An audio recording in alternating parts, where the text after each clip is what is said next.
ఒకవైపు వేల కోట్ల ఆస్తికి ప్రతిరూపమైన అత్తగారి అహంకారం, మరోవైపు కట్టుకోవడానికి సరైన చీర కూడా లేని ఒక సామాన్యమైన పేద కోడలు. అందరి ముందు ఆమె ఒక సాధారణమైన నిరాడంబరమైన అమ్మాయిగా కనిపిస్తుంది. అత్తగారి అవమానాలకు తలదించుకుని మౌనంగా ఉంటుంది. కానీ ఎవరూ లేని సమయంలో రాత్రిపూట ఆమె ఎవరికీ తెలియకుండా ఫోన్లో మాట్లాడే మాటలు వింటే ఆ ఇల్లు మొత్తం దద్దరిల్లిపోవడం ఖాయం. అందరూ చిన్న చూపు చూసిన ఆ కోడలు అసలెవరు? ఆమె వెనుక ఉన్న ఆ సంచలన రహస్యం ఏంటి? అహంకారి అయిన అత్తగారు భవిష్యత్తులో అదే కోడలి ముందు తల వంచాల్సిన రోజు ఎలా వస్తుందో తెలుసుకోవాలంటే మీరు ఈ కథ మొత్తం వినాల్సిందే. ఇక లేట్ చేయకుండా కథలోకి వెళ్దాం. హైదరాబాద్లోని అత్యంత ఖరీదైన జూబ్లీ హిల్స్ ప్రాంతం.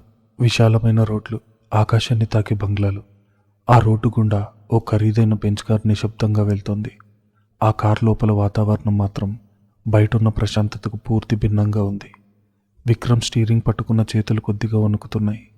అతని చూపులు మాటిమాటికి పక్కనే కూర్చున్న తన భార్య మాధవి వైపు వెళ్తున్నాయి. మాధవి లేత నీలం రంగు చీరలో, మెడలో చిన్న నల్లపూసల దండ, నుదుటిన చిన్న బొట్టుతో అత్యంత సాదాసీదాగా ఉంది. ఆమె ముఖంలో ఎలాంటి ఆందోళన, కంగారు లేదు. కిటికీలోంచి బయటకు కనిపిస్తున్న పెద్ద పెద్ద భవంతులు చూస్తూ ప్రశాంతంగా కూర్చుంది. మాధవి, విక్రమ్ పిలిచాడు. అతని గొంతులో ఏదో తెలియని భయం. మాధవ్ అతని వైపు తిరిగి మృదువుగా నవ్వింది. ఏంటి విక్రమ్? అమ్మంటే మా అమ్మ శారద గారి గురించి నీకు తెలుసు కదా. తను చాలా స్ట్రిక్ట్. ఆమెకు స్టేటస్, పరువు అంటే ప్రాణం. మన పెళ్ళి ఆమెకు ఇష్టం లేకుండా జరిగింది కాబట్టి బహుశా ఆమె మాటలు కొంచెం కఠినంగా ఉండొచ్చు. ప్లీజ్ ఏమీ అనుకోకు, నేను మెల్లగా అంతా సర్దుబాటు చేస్తాను అన్నాడు విక్రమ్ తన నిస్సహాయత దాచుకుంటూ. మాధవి తన చేతిని విక్రమ్ చేతిపై ఉంచి ధైర్యం చెబుతూ నిమిరింది. నువ్వు కంగారు పడకు విక్రమ్, నేను నీ భార్యగా ఈ ఇంటికి వస్తున్నాను. అత్తయ్య గారి మాటలు నన్ను బాధ పెట్టలేవు. నేను అన్నింటికీ సిద్ధపడే వచ్చాను. మాధవ్ మాటలు విక్రమ్కు కొంత ఊరటనిచ్చినా అతని మనసులో మూలెక్కడో భయం పొంచింది. విక్రమ్కి మాధవ్ అంటే ప్రాణం. ఆమెలో నిజాయితీ, నిరాడంబరత అతన్ని ఆకర్షించాయి. ఆమె ఒక సాధారణ పేద కుటుంబం నుంచి వచ్చింది. చిన్న ఉద్యోగం చేసుకుంటూ బతుకుతోందని మాత్రమే అతనికి తెలుసు. కానీ ఆమె మౌనం వెనుక ఉన్న అనంతమైన లోతు, ఆమె కళ్ళల్లో ఉన్న ఓ అంతు చిక్కని స్థైర్యం గురించి అతనికి ఇంకా పూర్తిగా అర్థం కాలేదు. కారు ఒక భారీ ఇనుప గేటు ముందు ఆగింది. సెక్యూరిటీ గార్డ్ సెల్యూట్ చేస్తూ గేట్ తెరిచాడు. విశాలమైన లాన్, మధ్యలో ఓ పెద్ద ఫౌంటైన్, దాని వెనుక రాజభవనాన్ని తలపిస్తూ శారదమ్మ ఇల్లు. మాధవి ఆ ఇంటిని చూసి ఆశ్చర్యపోలేదు. కనీసం కళ్ళు కూడా పెద్దవి చేయలేదు. ఆమె దృష్టిలో అదొక సిమెంట్ కట్టడం మాత్రమే. ఇంట్లో బంధువుల కోలాహలం వినిపిస్తుంది. విక్రమ్ పెళ్లి చేసుకుని ఇంటికి వస్తున్నాడన్న వార్త విని శారదమ్మ గారి బంధుగణం అంతా అక్కడికి చేరుకున్నారు. వారంతా ఖరీదైన పట్టుచీరలు, వజ్రాల నగలు ధరించున్నారు. ఆ వాతావరణం అంతా ఒక ఫ్యాషన్ షోలా ఉంది. హాల్ మధ్యలో ఓ పెద్ద సోఫాలో మహారాణిలా కూర్చొనుంది శారదమ్మ. ఆమె కట్టుకున్న కంచీపురం పట్టుచీర ధర లక్షల్లో ఉంటుంది. మెడలో గుండ్లహారం, చేతులకు వజ్రాల గాజులు ఆమె దర్పాన్ని, అహంకారాన్ని చాటి చెప్తున్నాయి. ఆమె పక్కనే లావణ్య నిలబడి ఉంది. లావణ్య, శారదమ్మ తన కొడుకు విక్రమ్ కోసం చూసిన అనువైన అమ్మాయి, కోటీశ్వర్ల బిడ్డ, అందగత్తె. కానీ విక్రమ్ మాధవ్ని ఎంచుకోవడంతో లావణ్య ముఖంలో అసూయ, కోపం స్పష్టంగా కనిపిస్తున్నాయి. వచ్చారు, విక్రమ్ బాబు వచ్చారు అనో పని మనిషి చెప్పగానే అందరి దృష్టి గుమ్మం వైపు మళ్ళింది. విక్రమ్, మాధవి కలిసి గుమ్మం దగ్గర నిలబడ్డారు. ఇంటి లోపల అడుగు పెట్టబోతున్న మాధవిని చూసి హాల్లో ఒక్కసారిగా నిశ్శబ్దం ఆవరించింది. బంధువుల కళ్ళు మాధవిని పైనుంచి కింది దాకా స్కాన్ చేస్తున్నాయి. ఇదేనా విక్రమ్ పెళ్లి చేసుకున్న అమ్మాయి? ఏంటి అలా ఉంది? కనీసం పట్టిచీర కూడా కట్టుకోలేదు. ఆ నగలు చూడు, ఏవో గిల్ట్ నగల్లా ఉన్నాయి. శారదమ్మ గారి స్థాయికి ఈ అమ్మాయి అసలు సరిపోతుందా? గుసగుసలు మొదలయ్యాయి. ఆ గుసగుసలు మాధవి చెవున పడుతూనే ఉన్నాయి. కానీ ఆమె ముఖంలో చిరునవ్వు చెక్కు చెదరలేదు. ఆమె కళ్ళు తిన్నగా సోఫాలో కూర్చున్న శారదమ్మ వైపు చూస్తున్నాయి. శారదమ్మ నెమ్మదిగా లేచి నిలబడింది. ఆమె ముఖంలో కోపం, అసహ్యం, అవమాన భారం కలగలిసి ఉన్నాయి. తన కొడుకు కోటీశ్వరరాల్ని పెళ్లి చేసుకుని తన వ్యాపార సామ్రాజ్యానికి అండగా నిలుస్తాడని ఆమె కలలు కంది. కానీ ఇప్పుడు గుమ్మం ముందు నిలబడ్డ ఆ పేద పిల్లని చూస్తుంటే ఆమెకు రక్తం మరిగిపోతుంది. ఒక పని మనిషి హారతి పళ్ళెం తీసుకొని రాబోతుంటే శారదమ్మ చేత్తో వారించింది. ఆగు, ఆమె గొంతు హాల్లో ప్రతిధ్వనించింది. విక్రమ్ గుండె వేగం పెరిగింది. అమ్మా అన్నాడు భయంగా. శారదమ్మ నెమ్మదిగా నడుచుకుంటూ గుమ్మం దగ్గరకు వచ్చింది. మాధవిని అత్యంత చిన్న చూపుగా యగాదిగా చూసింది.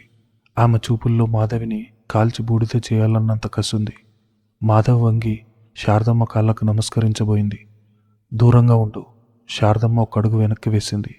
మాధవి చేతులు తనకు తగులుతాయేమో అన్నంత అసహ్యంగా. నా కాళ్ళు మొక్కే అర్హత నీకు లేదు. మాధవి చేతులు గాల్లోనే ఆగిపోయాయి. ఆమె నెమ్మదిగా పైకి లేచి నిలబడింది. శారదమ్మ మాధవి కట్టుకున్న నూలు చీర కొంగును తన 2 చేతులతో పట్టుకుని అసహ్యంగా కిందకు వదిలేసింది. హాల్లో ఉన్న బంధువులందరి వైపు చూస్తూ వ్యంగ్యంగా నవ్వింది. చూసారా, ఇది నా కొడుకు తెచ్చుకున్న ఇల్లాలు. ఈ ఇంట్లో అడుగు పెట్టడానికి ఓ పద్ధతి, ఓ స్థాయి ఉండాలి. మా ఇంట్లో పనిచేసే పని మనుషులు కూడా పండగ వస్తే ఇంతకంటే మంచి చీరలు కట్టుకుంటారు. ఇదెక్కడి దరిద్రం. శారదమ్మ మాటలు తూటాల్లా పేలాయి. హాల్లో ఉన్న బంధువులంతా గొల్లున నవ్వారు. లావణ్య ముఖంలో పైశాచిక ఆనందం. విక్రమ్ తలదించుకున్నాడు. అతని కోపం వస్తుంది, కానీ తల్లిని ఎదిరించే ధైర్యం లేదు. చిన్నప్పటి నుంచి తల్లి మాటే వేదంగా పెరిగాడు. ఇప్పుడు భార్య కళ్ళ ముందే ఘోరంగా అవమానించబడుతుంటే ఏమీ చేయలేని నిస్సహాయత స్థితిలో ముడుచుకుపోయాడు. మాధవ్ మాత్రం తన భర్త వైపు ఒకసారి చూసింది. అతని నిశ్శబ్దాన్ని ఆమె అర్థం చేసుకుంది.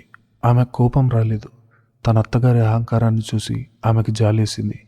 మాధవి అత్యంత ప్రశాంతంగా, అందరికీ వినపడేలా మృదువుగా అంది. క్షమించండి అత్తయ్య గారు, నాకు ఆడంబరాలు అలవాట్లేదు. మనిషి విలువ కట్టుకునే బట్టల్లో కాకుండా వారి మనసులో, వారు చేసే పనుల్లో ఉంటుందని మా నాన్నగారు నేర్పించారు.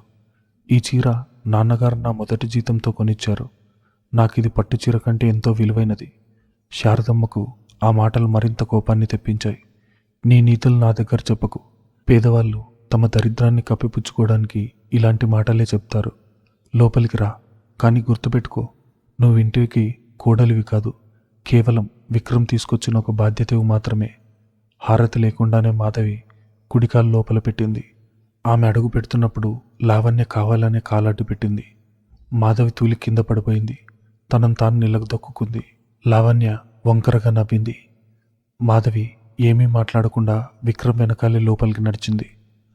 ఆమె వేస్తున్న ప్రతి అడుగులోనూ ఒక నిశ్శబ్దమైన ఆత్మవిశ్వాసం ఉంది. వాళ్ళకు తెలీదు, వాళ్ళు అవమానిస్తున్నది ఓ సాధారణ పేద అమ్మాయిని కాదు, దేశంలోనే అగ్రశ్రేణి ఫార్మాసిటికల్ రీసెర్చ్ సైంటిస్ట్ అని. మధ్యాహ్నం గడిచి సాయంత్రం అయింది.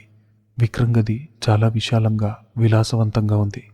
గోడలకు ఖరీదైన పెయింటింగ్స్, పట్టుతెరలు, పెద్ద కింగ్ సైజ్ బెడ్. ఆ గదిలో మాధవి తీసుకొచ్చిన ఒకే ఒక చిన్న సూట్ కేస్ చాలా భిన్నంగా కనిపిస్తుంది. విక్రమ్ గదిలోకి వచ్చాడు. అతని ముఖంలో అపరాధ భావం స్పష్టంగా కనిపిస్తోంది.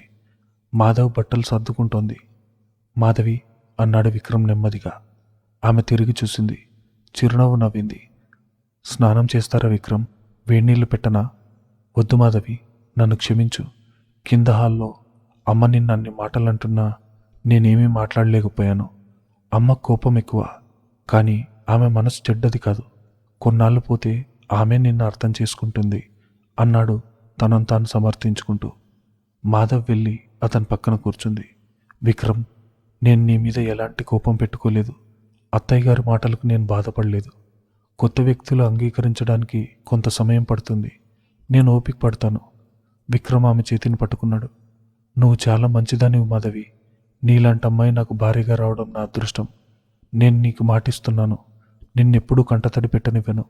మాధవి నవ్వింది, కానీ ఆమె మనసులో ఒక ఆలోచన తిరుగుతుంది. విక్రమ్, నా గురించి నీకు తెలిసింది ఘోరంతే.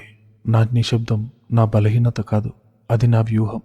నేనెవరినో, నా స్థాయి ఏంటో నేను ఈ ఇంటికి వచ్చి రాగానే చెబితే అది నా అహంకారం అవుతుంది. నీ ప్రేమకు నా ఆస్తి అంతస్తులు అడ్డుగోలు కాకూడదనే నేను నా గుర్తింపును దాచాను. కానీ ఇంటి అసలు పరిస్థితి ఏంటో, మీ అమ్మగారి అహంకారం వెనుకున్న డొల్లతనం ఏంటో త్వరలోనే అందరికీ తెలుస్తుంది. రాత్రి భోజనాల దగ్గర కూడా శారదమ్మ మాధవి పరోక్షంగా దొప్పి పొడుస్తూనే ఉంది. పేదవాళ్లకు డైనింగ్ టేబుల్ మీద ఎలా తినాలో కూడా తెలీదు. స్పూన్లు ఫోర్కులు వాడటం వీళ్ళ జన్మలో నేర్చుకోలేరు అని లావణ్యతో అంటూ నవ్వింది. మాధవి ఏమీ పట్టించుకున్నట్టుగా తన భోజనం తాను ముగించి గదిలోకి వచ్చేసింది. అర్ధరాత్రి దాటింది. గడియారం ముళ్ళు రెట్టు కొడుతుంది. గదిలో లైట్లు ఆరిపోయి ఉన్నాయి. విక్రమ్ గాఢ నిద్రలో ఉన్నాడు. మాధవి నెమ్మదిగా కళ్ళు తెరిచింది. దుప్పటి పక్కకు తొలగించి చప్పుడు కాకుండా మంచం దిగింది. తన చిన్న సూట్ కేస్ దగ్గరకు వెళ్ళి ల్యాప్టాప్ ఓపెన్ చేసింది. ఆ సాధారణ బట్టల మధ్యలో ఒక అధునాతన high end encrypted satellite communication laptop, ఒక ప్రత్యేకమైన ఫోన్ ఉన్నాయి. వాటిని తీసుకుని శబ్దం చేయకుండా బాల్కనీలోకి వెళ్ళి స్లైడింగ్ డోర్ మూసేసింది. చల్లటి గాలి వీస్తోంది. జూబ్లీ హిల్స్ ప్రాంతమంతా నిశ్శబ్దంగా నిద్రపోతుంది. కానీ మాధవ్ ముఖంలో ఇప్పుడు పగటిపూట ఉన్న ఆ అమాయకత్వం, నిరాడంబరత లేవు. ఆమె కళ్ళల్లో తీవ్రమైన మేధస్సు, ఒక లీడర్కి ఉండే పదును కనిపిస్తున్నాయి. ఆమె బాడీ లాంగ్వేజ్ పూర్తిగా మారిపోయింది. పగలత్తగారి అహంకారం ముందు తలదించుకున్న పేద కోడలు కాదు ఆమె. ఇప్పుడొక టాప్ సైంటిస్ట్. ఫోన్ అన్లాక్ చేసి ఒక నంబర్కి డైల్ చేసింది. కేవలం 2 రింగుల తర్వాత అవతల వైపు నుండి ఫోన్ లిఫ్ట్ చేశారు. Hello Madhavi. Sorry Madhavi madam, ఫస్టే కదా, డిస్టర్బ్ చేయడం ఎందుకని నేను కాల్ చేయలేదు. అవతల వైపు నుండి డాక్టర్ రాజేష్ గొంతు వినిపించింది. అతను దేశంలోనే అతిపెద్ద ఫార్మా రీసెర్చ్ ల్యాబ్కి డైరెక్టర్. కానీ అతను కూడా మాధవికి ఎంతో గౌరవం ఇస్తాడు. ఎందుకంటే ఆ ల్యాబ్ సాధిస్తున్న విజయాల వెనుక ఉన్న master mind Madhavi. It's okay Rajesh sir. Madhavi గొంతు ఇప్పుడు అత్యంత ప్రొఫెషనల్గా, కాన్ఫిడెంట్గా ఉంది. ఆ గొంతు వింటే శారదమ్మ కాదు కదా, విక్రమ్ కూడా ఆశ్చర్యపోతాడు. Congratulations on your wedding. మరి కొత్త జీవితం ఎలా ఉంది? అత్తింటి వాతావరణం ఎలా ఉంది అని అడిగాడు రాజేష్. మాధవి పెదవులపై ఓ చిన్న చిరునవ్వు మెరిసింది. వెనక్కి తిరిగి మూసున్న గాజు తలుపుల గుండా చీకటి గదిలోకి చూసింది. చాలా ఆసక్తికరంగా ఉంది సార్. వాళ్ళ అహంకారం చాలా పెద్దది, కానీ వాళ్ళ పునాదులు ఎంత బలహీనంగా ఉన్నాయో వాళ్ళకే తెలీదు. అవన్నీ పక్కన పెట్టండి, మనం వర్క్ గురించి మాట్లాడదాం. ఎస్ మేడం, మీరు అడిగినట్టే ఫేజ్ 3 ట్రయల్స్ రిపోర్ట్స్ అన్నీ మీ సెక్యూరిటీ సర్వర్కి పంపాను. గుడ్. నేను రేపు ఉదయం 10 గంటలకు ల్యాబ్కి వస్తాను. క్యాన్సర్ డ్రగ్ రీసెర్చ్ ఫైనల్ స్టేజ్లో ఉంది. మన ప్రొడక్షన్ కంపెనీ లైసెన్స్ అప్రూవ్ ఎక్కడి వరకు వచ్చాయి అని సూటిగా అడిగింది మాధవి. అన్నీ ఆన్ ట్రాక్ ఉన్నాయి మేడం, కానీ ఒక చిన్న సమస్య. రాజేష్ కాస్త ఆగాడు. ఏంటి? మీ అత్తగారు శారద గారి కంపెనీ శారదా ఇండస్ట్రీస్ గురించి నేను ఎంక్వైరీ చేయించాను. మీరు ఊహించినట్టే వాళ్ళ కంపెనీ దాదాపు దివాలా అంచునుంది. వాళ్ళు తీసుకున్న 1000 కోట్ల అప్పు తీర్చలేక బ్యాంకుల చుట్టూ తిరుగుతున్నారు. ఈ విషయం బయటకు రాకుండా శారదమ్మ గారు చాలా కవర్ చేస్తున్నారు. ఒకవేళ మన కొత్త డ్రగ్ పేటెంట్ రైట్స్ వాళ్ళకి దక్కితే తప్ప వాళ్ళ కంపెనీ బతకదు. బహుశా వాళ్ళు మన ల్యాబ్ని అప్రోచ్ అయ్యే ఛాన్స్ ఉంది అన్నాడు రాజేష్. మాధవ్ కళ్ళల్లో ఓ చిన్న మెరుపు. నాకు తెలుసు రాజేష్ సార్. ఆమె ఆడంబరం వెనుక ఉన్నది అప్పుల కుప్పని నాకు ముందే తెలుసు. ఆమె తన పరువును కాపాడుకోవడానికి ఎంతకైనా తెగిస్తుంది. అందుకే విక్రమ్కి ఆ లావణ్యనిచ్చి పెళ్లి చేసి వాళ్ళ ఆస్తితో తన అప్పులు తీర్చుకోవాలని ప్లాన్ చేసింది. నా వల్ల ఆమె ప్లాన్ పాడైంది కాబట్టి నా మీద అంత కోపం. మరి ఇప్పుడు ఏం చేద్దాం మేడం? వాళ్ళు మనల్ని అప్రోచ్ అయితే? వెయిట్ చేద్దాం. ఆమె అహంకారం మట్టిలో కలిసి ఆమె తన పరువును కాపాడుకోవడం కోసం నా కాళ్ళ దగ్గరకు వచ్చే రోజు వస్తుంది. అప్పటి వరకు నా ఐడెంటిటీ ఎట్టి పరిస్థితిలోనూ బయటకు రాకూడదు. నేను ఇంట్లో కేవలం ఒక పేద కోడల్ని మాత్రమే. రేపు ల్యాబ్లో కలుద్దాం అంటూ ఫోన్ కట్ చేసింది మాధవి. ల్యాప్టాప్ మూసి తిరిగి సూట్ కేసులో పెట్టింది. బాల్కనీలో నిలబడి పైకి చూసింది. నక్షత్రాలు నిశ్శబ్దంగా ప్రకాశిస్తున్నాయి. శారదమ్మ గారు, మీరు నన్ను ఈరోజు నా చీర చూసి అంచనా వేశారు, పని మనిషితో పోల్చారు. కానీ మీ సామ్రాజ్యం కూలిపోకుండా ఆపగలిగే ఏకైక శక్తిని నేనే అని మీకు తెలిసిన రోజు, ఆ రోజు మీ అహంకారం ఏమవుతుందో నేను చూడాలి అని మనసులో అనుకుంటూ తిరిగి గదిలోకి వచ్చి నిశ్శబ్దంగా విక్రమ్ పక్కన పడుకుంది మాధవి. తూర్పు దిక్కున ఇంకా సూర్యుడు పూర్తిగా ఉదయించలేదు. జూబ్లీ హిల్స్లోని శారదమ్మ భవంతిలో నిశ్శబ్దం రాజ్యమేలుతోంది. కానీ మాధవికి మాత్రం ఆ నిశ్శబ్దం అలవాటు లేదు. ఆమె చిన్నప్పటి నుంచి కష్టపడి పెరిగిన అమ్మాయి. ఉదయాన్నే లేచి తన పనులు తాను చేసుకోవడం ఆమె దినచర్యలో భాగం. గడియారం 5 గంటలు కొట్టగానే మాధవి నిద్ర లేచింది. పక్కనే గాఢ నిద్రలో ఉన్న విక్రమ్కు మెలకువ రాకుండా నెమ్మదిగా బెడ్ దిగింది. స్నానం చేసి నిరాడంబరమైన ఒక కాటన్ చీర కట్టుకుని చుట్టుముడి వేసుకుని కిందకొచ్చింది. విశాలమైన ఆ ఇంటి హాల్లో అడుగు పెట్టగానే ఆమెకు శారదమ్మ గది నుండి మాటలు వినిపించాయి. శారదమ్మ అప్పటికే నిద్రలేచి తన పర్సనల్ అసిస్టెంట్తో ఫోన్లో మాట్లాడుతోంది. బ్యాంక్ వాళ్ళు నోటీసులు పంపితే పంపని, వాళ్ళకు చెప్పు, శారదా ఇండస్ట్రీస్ ఎక్కడికి పారిపోదు. ఇంకా 2 నెలలు గడువు అడుగు. ఈలోపు కొత్త క్యాన్సర్ డ్రగ్ పేటెంట్ రైట్స్ మన చేతికి వస్తాయి. ఆ ఫార్మా ల్యాబ్ డైరెక్టర్ రాజేష్తో అపాయింట్మెంట్ ఫిక్స్ చేయి. ఎలాగైనా ఆ ప్రాజెక్ట్ మన కంపెనీకే దక్కాలి అంటూ శారదమ్మ గొంతులో ఆందోళన, అధికారం కలగలిసి వినిపిస్తున్నాయి. మాధవ్ అక్కడే ఆగిపోయి చిరునవ్వు నవ్వింది. శారదమ్మ ఎంతగానో ప్రయత్నిస్తున్నా ఆ ఫార్మా ల్యాబ్ వెనుక ఉన్న అసలు మెదడు తనదేదన్న నిజం తలుచుకుంటే ఆమెకు ఒకవైపు ఆశ్చర్యం, మరోవైపు జాలి కలిగింది. అయితే ఇవేమీ పట్టించుకున్నట్టుగా మాధవ్ వంటగది వైపు నడిచింది. అప్పుడే శారదమ్మ హాల్లోకి వచ్చింది. తన పట్టుచీరను సర్దుకుంటూ వంటగది వైపు వెళ్తున్న మాధవిని చూసి ఆమె కళ్ళు ఇరుగ్గా మారాయి. ఏయ్ ఆగక్కడ! శారదమ్మ గొంతు కరుగ్గా వినిపించింది. మాధవి ఆగి వెనక్కి తిరిగింది. గుడ్ మార్నింగ్ అత్తయ్య గారు. నీ మార్నింగ్కి నా గుడ్డక్కర్లేదు. ఇలా రా అంటూ సోఫాలో రాజసం ఉట్టిపడేలా కూర్చుంది శారదమ్మ. మాధవి నెమ్మదిగా వచ్చి ఆమె ముందు నిలబడింది. చూడు, నువ్వు విక్రమ్ని మాయ చేసి ఇంటి కోడలుగా వచ్చుండొచ్చు. కానీ నా దృష్టిలో నువ్వు నా కొడుకు మెడలో పడ్డ ఒక వాంఛిత బాధ్యతవి మాత్రమే. ఈ ఇంట్లో కొన్ని నియమాలున్నాయి అంటూ టేబుల్ మీదున్న టీ కప్పును తీసుకుంది. ఈ ఇంట్లో కోడలు చేతులు పని చేయాలి, నోరు కాదు. నీకెదురు చెప్పే హక్కు లేదు. ఈరోజు మధ్యాహ్నం నా బిజినెస్ పార్ట్నర్స్, నా ఫ్రెండ్స్ మన ఇంటికి వస్తున్నారు. వాళ్ళందరూ హై సొసైటీ వాళ్ళు. వాళ్ళ ముందు నిన్ను పరిచయం చేసి నా పరువు తీసుకునే ఉద్దేశం నాకు లేదు. మాధవి ప్రశాంతంగా వింటోంది. ఆమె ముఖంలో ఎలాంటి అలజడి లేదు. అందుకే ఈరోజు నువ్వు వంటగది దాటి బయటకు రాకూడదు. ఇంట్లో వంట వాళ్ళు ఉన్నా సరే స్నాక్స్ అన్నీ నువ్వే స్వయంగా చేయాలి. నా అతిథులు వెళ్ళిపోయే వరకు నీ నీడ కూడా ఈ హాల్లో పడకూడదు. అర్థమైందా అని తీవ్రంగా హెచ్చరించింది శారదమ్మ. అర్థమైంది అత్తయ్య గారు. మీ అతిథులకు ఎలాంటి లోటు లేకుండా నేను చూసుకుంటాను అని చెప్పి వంటగదిలోకి వెళ్ళిపోయింది మాధవి. శారదమ్మకు మాధవి ప్రవర్తన చిరాకు తెప్పించింది.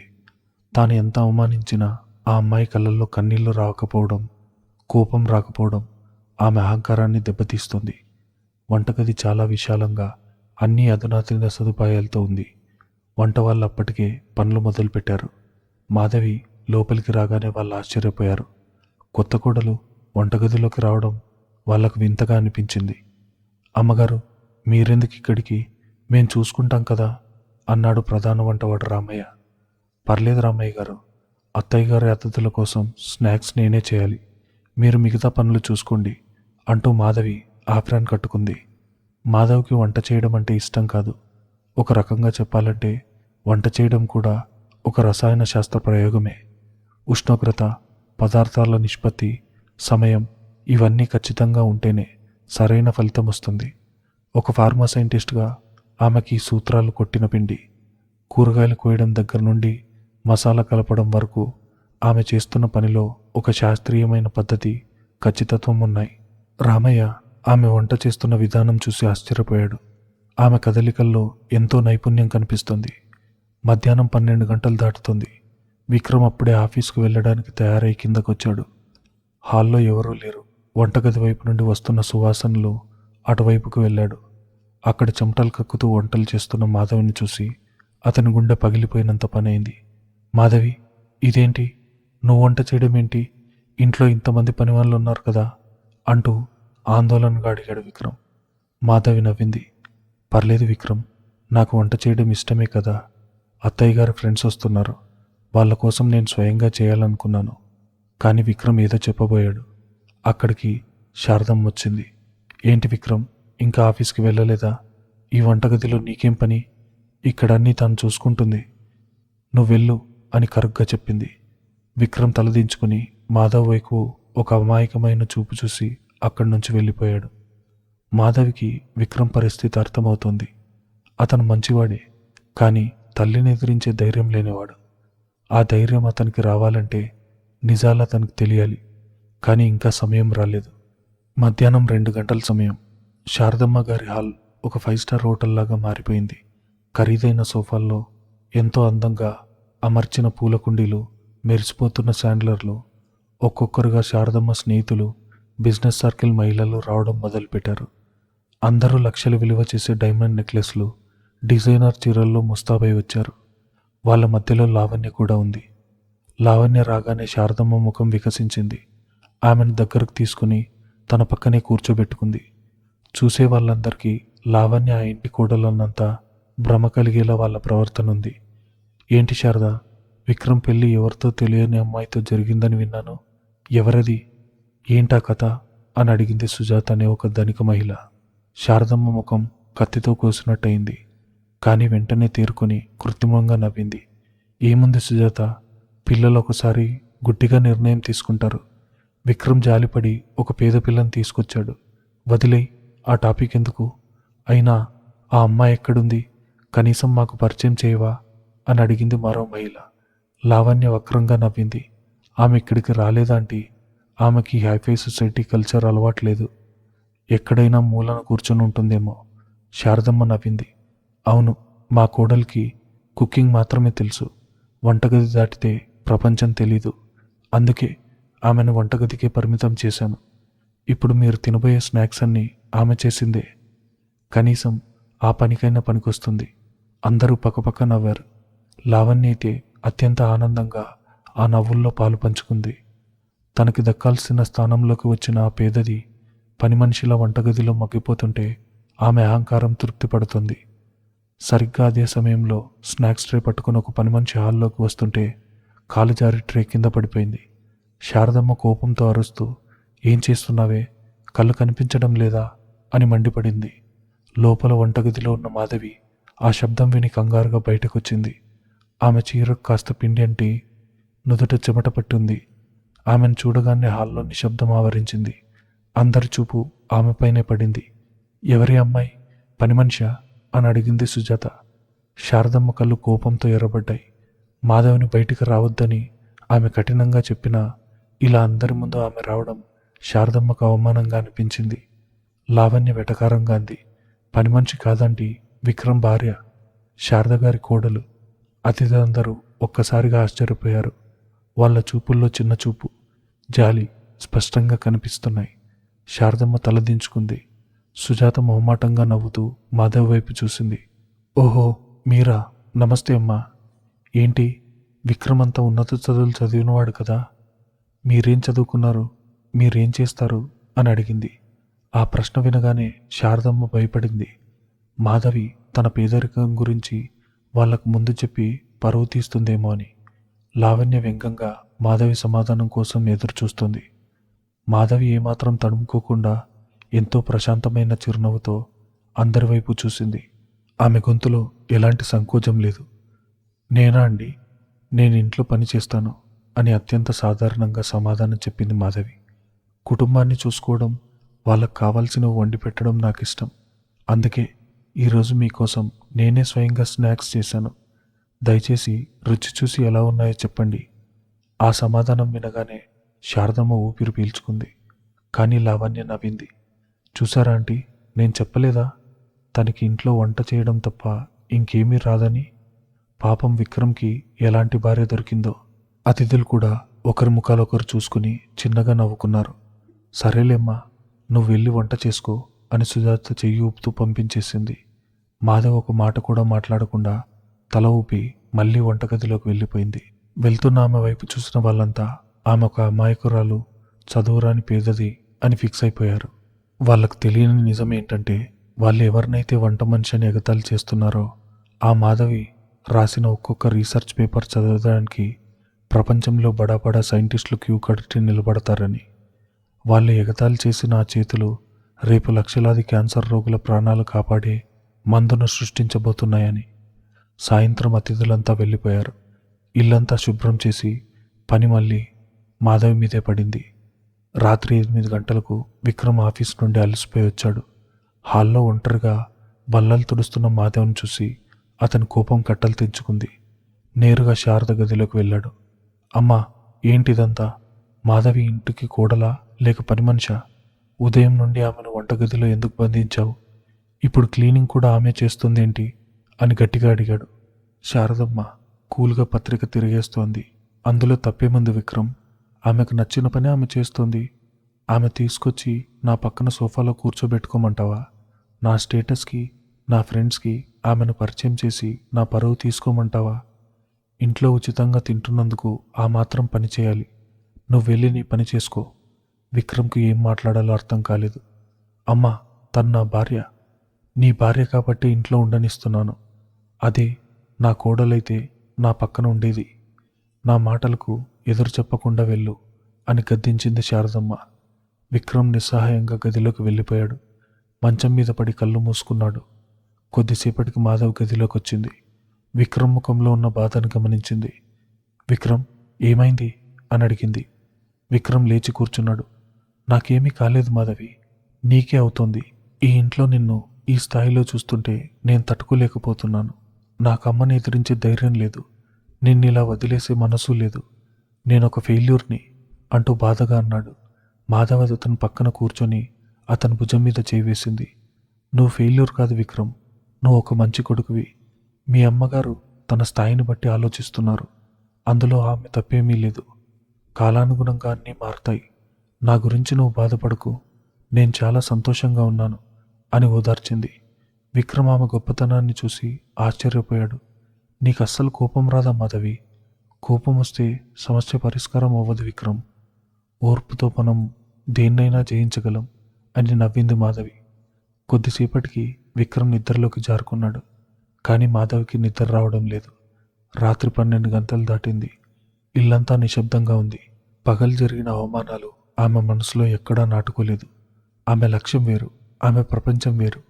మాధవి నెమ్మదిగా బెడ్ దిగి బాల్కనీలోకి వెళ్ళింది. తన సీక్రెట్ లాక్ చేయబడిన సూట్ కేస్ తెరిచి ఆ శాటిలైట్ ల్యాప్టాప్ను బయటకు తీసింది. స్క్రీన్ ఆన్ చేయగానే పాస్వర్డ్, బయోమెట్రిక్ స్కాన్ అడిగింది. తన వేలిముద్ర వేయగానే సిస్టమ్ ఓపెన్ అయింది. ఇంటర్నెట్ కనెక్ట్ చేసి ప్రపంచంలోనే అత్యంత ప్రతిష్టాత్మకమైన అంతర్జాతీయ మెడికల్ జర్నల్ వెబ్సైట్ ఓపెన్ చేసింది. తన రీసెర్చ్ డ్రగ్ M24కు సంబంధించిన ఫేజ్ 3 క్లినికల్ ట్రయల్స్ డేటాను ఆమె లాస్ట్ వీక్ అంతా విశ్లేషించింది. ఆ డేటా అంతా ఇప్పుడు ఒక అద్భుతమైన రీసెర్చ్ పేపర్గా రూపుదిద్దుకుంది. ఆమె కీబోర్డ్ మీద వేళ్లు కదులుతున్న వేగం చూస్తే పగలు వంటగదిలో కూరగాయలు కోసిన చేతులేనా ఇవి అని ఎవరికైనా ఆశ్చర్యం కలగక మానదు. ఒక్కో డేటా పాయింట్ను క్రాస్ చెక్ చేసుకుంటూ, గ్రాఫ్ని అనలైజ్ చేస్తూ ఆమె పూర్తి శ్రద్ధతో పనిచేస్తుంది. అదే సమయంలో డాక్టర్ రాజేష్ నుంచి ఎన్క్రిప్టెడ్ మెసేజ్ వచ్చింది. డాక్టర్ రాజేష్, మేడం, జర్నల్ వాళ్ళు డెడ్లైన్ ఎక్స్టెండ్ చేయడానికి ఒప్పుకోలేదు. ఈరోజు రాత్రికి సబ్మిట్ చేయాలి. సబ్మిట్కి రెడీగా ఉందా? మాధవ్ వెంటనే రిప్లై ఇచ్చింది. రెడీ సార్, ఫైనల్ చెక్ చేస్తున్నాను, ఇప్పుడు సబ్మిట్ చేస్తున్నాను. ఆ జర్నల్ పబ్లికేషన్ పేజ్కి వెళ్ళింది. రచయిత పేరు అడిగే బ్లాక్ దగ్గర కర్సర్ ఆగింది. అక్కడ డాక్టర్ మాధవి అని రాస్తే రేపు ఉదయం కల్లా ప్రపంచ ఫార్మా రంగం మొత్తం ఆమె కోసం వెతుకుతుంది. అప్పుడు శారదమ్మకు కూడా నిజం తెలిసిపోతుంది. కానీ ఇంకా సమయం రాలేదు. ఆమె ఆ బ్లాక్లో తన కోడ్ నేమ్ని టైప్ చేసింది. Doctor M, nexus, lead researcher, project apex. Submit button మీద క్లిక్ చేసింది. స్క్రీన్ మీద గ్రీన్ కలర్ పాపప్ వచ్చింది. Your article has been successfully submitted and is under peer review. ఆ ఒక్క క్లిక్తో మెడికల్ హిస్టరీలో ఓ కొత్త అధ్యాయం మొదలైంది. రేపు ఈ ఆర్టికల్ పబ్లిష్ అయ్యాక ప్రపంచవ్యాప్తంగా ఉన్న మెడికల్ కార్పొరేషన్ ఆ డాక్టర్ M నెక్సస్ ఎవరా అని వెతుకుతాయి. అందులో మొదటి వరుసలో ఉండేది శారదమ్మ కంపెనీ, శారదా ఇండస్ట్రీస్. మాధవి బాల్కనీలో నిలబడి శారదమ్మ గది ఉన్న వైపు చూసి చిన్నగా నవ్వింది. అత్తయ్య గారు, పగలు మీరు నన్ను వంటగదిలో దాచిపెట్టి నా స్థాయి ఒక పని మనిషితో సమానమని అందరి ముందు అవమానించారు. కానీ రేపు మీరు ఎవరి అపాయింట్మెంట్ కోసం అయితే కోట్ల రూపాయలు ఖర్చు పెట్టడానికి సిద్ధపడతారో, ఎవరి పేరు చెప్తే మీ కంపెనీ కాపాడుకోవాలని తాతాలాడతారో ఆ అజ్ఞాత సైంటిస్ట్ ఇంకెవరో కాదు, ఈ ఇంట్లో మీరు అవమానిస్తున్న ఈ పేద కోడలే. నా చేతులు ఇంట్లో పనులు చేస్తాయి, కానీ నా మేధస్సు ఈ ప్రపంచాన్ని శాసిస్తుంది. నా అసలు రూపం చూసే రోజు మీ అహంకారం ఎంత ముక్కలవుతుందో నేను చూడాలి. ల్యాప్టాప్ మూసేసి దాన్ని భద్రంగా దాచిపెట్టి ఏమీ ఎరగని అమాయకురాలిగా తిరిగి విక్రమ్ పక్కకు వచ్చి పడుకుంది మాధవి. శారదమ్మ గారింట్లో ఉదయం పూట వాతావరణం ఎప్పుడూ ఒకేలా ఉంటుంది. అది మాధవికి అవమానాల పర్వంతో మొదలవుతుంది. నిన్న జరిగిన కిట్టి పార్టీ తర్వాత శారదమ్మకు మాధవ్ మీద కోపం విపరీతంగా పెరిగింది. కోడల్ని ఎలాగైనా మానసికంగా కుంగదీసి ఇంటి నుంచి పంపించేయాలన్నది ఆమె ఏకైక లక్ష్యం. ఉదయం 8 గంటలు హాల్లో కూర్చొని కాఫీ తాగుతున్న శారదమ్మ పక్కన లావణ్య వచ్చి కూర్చుంది. లావణ్య ప్రతిరోజు ఆ ఇంటికి రావడం ఒక దినచర్యగా పెట్టుకుంది. విక్రమ్ మనసు మార్చి మాధవిని వదిలించుకునేలా చేయడం ఆమె ప్లాన్. మాధవి చేతిలో ఒక పాలిథిన్ క్లాత్ పట్టుకుని హాల్లో ఉన్న ఖరీదైన వెండి అలంకరణ వస్తువులు తుడుస్తుంది. పనివాళ్ళున్నప్పటికీ ఆ పనిని మాధవికి అప్పగించింది శారదమ్మ. ఏంటి ఆ తుడిచేది? అలా తుడుస్తున్నావు? వెండి మీద గీతలు పడతాయి, కనీస జ్ఞానం లేదా? శారదమ్మ కసురుకుంది. మాధవి ఏమీ అనకుండా చేతిలోని క్లాత్ మార్చి మళ్ళీ తొడవసాగింది. లావణ్య వ్యంగ్యంగా నవ్వింది. ఆంటీ, మీరు కూడా మరీను. ఎప్పుడు ఇత్తడి బిందెలను తోముకునే అలవాటున్న వాళ్ళకి వెండి వస్తువులు ఎలా శుభ్రం చేయాలో ఎలా తెలుస్తుంది? పాపం విక్రమ్ తన ఆఫీస్ పనుల్లో తలమునకలై ఉంటే ఇంట్లో తన భార్య ఇలా పని మనిషిలా మారడం చూసి ఎంత బాధపడుతున్నాడో. మాధవి ఈ మాటలకి ఏమాత్రం స్పందించలేదు. ఆ ముఖంలో ఓ విధమైన నిర్లిప్త. ఆమె మనసంతా రాత్రి తను సబ్మిట్ చేసిన M24 మాలిక్యూల్ రీసెర్చ్ పేపర్ చుట్టూనే తిరుగుతోంది. దానికి సంబంధించిన పీర్ రివ్యూ రిపోర్ట్ ఈరోజు రాబోతుంది. ఆ రిపోర్ట్ వస్తే అది మెడికల్ హిస్టరీలో సంచలనం. ఆ ఆలోచనలో ఉన్న మాధవికి లావణ్య మాటలు ఒక దోమ జూంకారాని కంటే ఎక్కువగా అనిపించలేదు. అప్పుడే మెట్లు దిగి వస్తున్న విక్రమ్ ఈ దృశ్యాన్ని చూశాడు. అతని గుండె మండిపోయింది. కానీ తల్లిని ఎదిరించే ధైర్యం లేక తన నిస్సహాయతను లోపలే అంచుకొని ఆఫీస్కి వెళ్ళిపోయాడు. విక్రమ్కు తెలియంది ఏంటంటే ఆ ఇంట జరుగుతున్నది కేవలం ఒక ప్రసారం మాత్రమే అని. తెర వెనుక అసలు నాటకం ఇంకొకటి ఉంది. రాత్రి 2 గంటలు. ఆకాశంలో మేఘాలు కమ్ముకొని ఉన్నాయి. చిరుజల్లులు పడుతున్నాయి. జూబ్లీహిల్స్ ప్రాంతమంతా గాఢ నిద్రలో ఉంది. విక్రమ్ గదిలో కూడా పూర్తి నిశ్శబ్దం. రోజంతా ఆఫీస్ టెన్షన్స్తో అలసిపోయిన విక్రమ్ గాఢంగా నిద్రపోతున్నాడు. మాధవ్ పక్కనే పడుకొనుంది. కానీ ఆమె మనసులో ఏదో తెలియని ఉత్కంఠ. ఇంటర్నేషనల్ జర్నల్కు సబ్మిట్ చేసిన డేటా అప్రూవల్ కోసం ఆమె మెదడు ఎదురు చూస్తుంది. సరిగ్గా 2 గంటల 10 నిమిషాలు. నిశ్శబ్దాన్ని చీల్చుకుంటూ మాధవి సీక్రెట్ శాటిలైట్ ఫోన్ మోగింది. సాధారణంగా ఆ ఫోన్ సైలెంట్ మోడ్లో ఉంటుంది. కానీ ఎమర్జెన్సీ ఓవర్ రైడ్ సెట్టింగ్స్ వల్ల కేవలం డాక్టర్ రాజేష్ నుండి అత్యవసర కాల్ వస్తే మాత్రమే అది రింగ్ అయ్యేలా ప్రోగ్రాం చేయబడింది. ఆ చిన్న వైబ్రేషన్ రింగ్ టోన్కి మాధవి వెంటనే మెలకు వచ్చింది. కంగారుగా లేచి కూర్చుంది. పక్కనున్న విక్రమ్ నిద్రకు భంగం కలగకూడదని వేగంగా సూట్ కేస్ దగ్గరికి వెళ్ళి లాక్ ఓపెన్ చేసి ఫోన్ బయటకు తీసింది. స్క్రీన్ మీద డాక్టర్ రాజేష్ సెక్యూర్ లైన్ అని ఫ్లాష్ అవుతుంది. ఆమె కాల్ ఆన్సర్ చేస్తూ బాల్కనీ వైపు అడుగులు వేసింది. అప్పటికే ఆ రింగ్ టోన్కి విక్రమ్ నిద్రమత్తు కాస్త చెదిరింది. అతను కళ్ళు తెరవకుండానే మాధవ్ పక్కన లేకపోవడాన్ని గమనించాడు. మెల్లగా కళ్ళు తెరిచి చూశాడు. గదిలో చీకటిగా ఉంది. బాల్కనీ తలుపులు సగం తెరిచుంది. అక్కడి నుంచి మాధవి నీడ కనిపిస్తుంది. ఆమె ఫోన్లో ఎవరితోనో మాట్లాడుతోంది. విక్రమ్కు ఆశ్చర్యం వేసింది. రాత్రి 2 గంటలకు మాధవికి ఫోన్ ఏంటి? అది కూడా ఇంట్లో ఎవరికీ తెలియకుండా అత్యంత రహస్యంగా ఎందుకు మాట్లాడుతోంది? అతని మనసులో మొదటిసారి ఒక చిన్న అనుమానం మొలకెత్తింది. అతను మంచం మీద నుండి లేవకుండా తన శ్వాసను బిగబట్టి ఆమె మాటలు వినడానికి ప్రయత్నించాడు. బయటపడుతున్న చిరుజల్ల శబ్దం వల్ల మాధవ్ మాటలు మొదట స్పష్టంగా వినపడలేదు. కానీ గాలాగిన ఒక క్షణంలో ఆమె గొంతు గదిలో స్పష్టంగా వినపడింది. ఆ గొంతు ఎప్పుడూ తను వినే అమాయకపు మాధవ్ గొంతు కాదు. అందులో ఒక కమాండ్ ఉంది, ఒక అథారిటీ ఉంది, ఒక సైంటిస్ట్కు ఉండే ఖచ్చితత్వం ఉంది. ఎస్ సార్, నేను డేటా చెక్ చేశాను. మాధవి ఇంగ్లీష్లో అనర్గళంగా మాట్లాడుతుంది. విక్రమ్కు ఇది మొదటి షాక్. ఆమెకి ఇంత ఫ్లూయెంట్గా ఇంగ్లీష్ మాట్లాడడం వచ్చని అతనికి తెలీదు. Yes sir, phase 3 trials data is absolutely confirm. The molecule works perfectly. Madhav గొంతులో దాచుకోలేనంత ఉత్సాహం. అవతల వైపు నుండి డాక్టర్ రాజేష్ మాట్లాడుతున్నాడు. కంగ్రాట్స్ మేడం, జర్నల్ వాళ్ళు మన డేటాని యాక్సెప్ట్ చేశారు. 98% సక్సెస్ రేట్తో ఉంది. ఇది మన ప్రయోగంలోనే బిగ్గెస్ట్ బ్రేక్ త్రూ. రేపు ఉదయానికల్లా ఈ న్యూస్ గ్లోబల్ మెడికల్ వరల్డ్ని షేక్ చేయబోతుంది. I know Rajesh sir, protein సింథసిస్లో వచ్చిన చిన్న మార్పులను మనం ముందే గమనించాం కాబట్టే ఈ రిజల్ట్ వచ్చింది. కానీ నా ఐడెంటిటీ మాత్రం ఎక్కడా బయటకు రాకూడదు. డాక్టర్ ఎం నెక్సెస్ అన్న పేరు మాత్రమే ఉండాలి. క్లియర్? అంది మాధవి అత్యంత సీరియస్గా. మంచం మీద ఉన్న విక్రమ్ మెదడు మొద్దుబారిపోయింది. Phase 3 trials, molecule works, protein synthesis. ఏంటి ఈ పదాలు?